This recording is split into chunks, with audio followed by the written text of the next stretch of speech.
Hello everybody. Well, we're now past the halfway mark of the lockdown.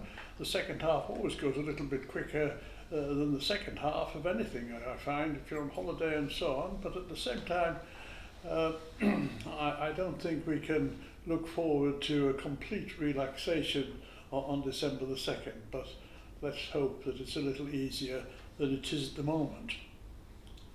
Well, today I'm talking to you about the presentation of Our Blessed Lady, and I think those of you who are watching, none of you who are watching, will be tempted to confuse this feast with the feast of the presentation of the child Jesus in the temple.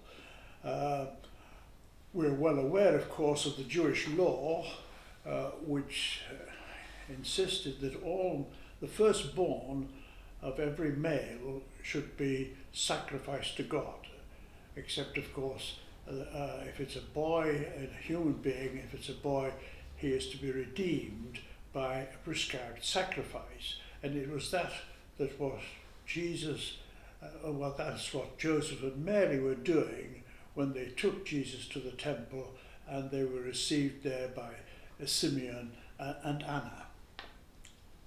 Well, there was no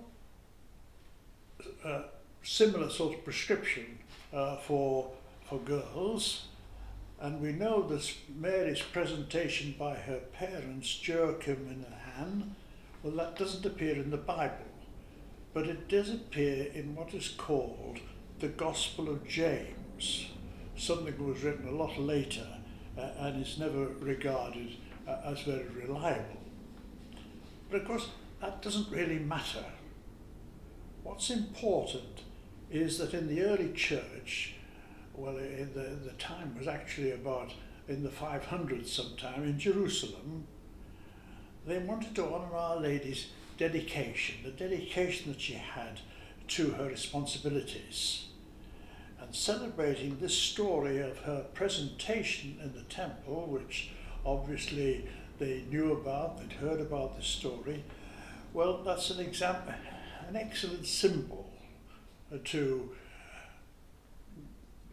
symbolize, as it were, that dedication.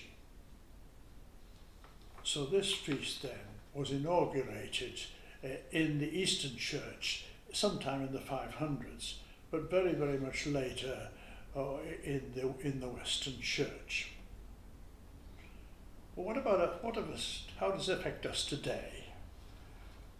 Well, we think naturally of Mary's lifelong dedication to Jesus, the care she gave him in Bethlehem, the scramble with Joseph as they escaped into Egypt, and then the anxieties about coming back and who was in charge in Jerusalem and so on.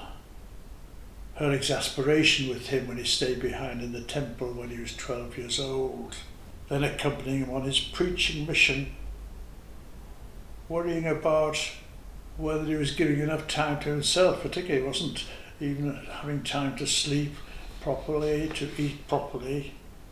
And then, of course, her totally loyal, right up to the foot of the cross. This is the dedication that immediately comes to mind. But what about all those mundane worries and cares as Jesus grew up? Things with which so many parents can identify with. You know, the routine of washing clothes, of preparing meals, anxious when Jesus and Joseph were out on a job and away from home and they were late back. Were they all right? Juggling with what little money they had, trying to persuade the baker to wait for his payment until Joseph was paid. He wasn't being paid always promptly for the jobs he'd done. Jesus with the other children from the village when they were young, making a mess which she knew she was going to have to tidy up. And when he was learning Hebrew, he learning with the local rabbi and sometimes perhaps avoiding his homework when he wanted to sneak out and spend time with his cousins in the village. And then how are they going to manage when it became obvious that Joseph was very poorly and was not going to survive? Very many people can identify with those everyday anxieties which she is bound to have experienced. So today, if you're finding it difficult to make ends meet, or perhaps feel the humiliation of having to go to a food bank, or worried about employment and your children's education, be assured that Mary knows all about it and has a sympathetic ear,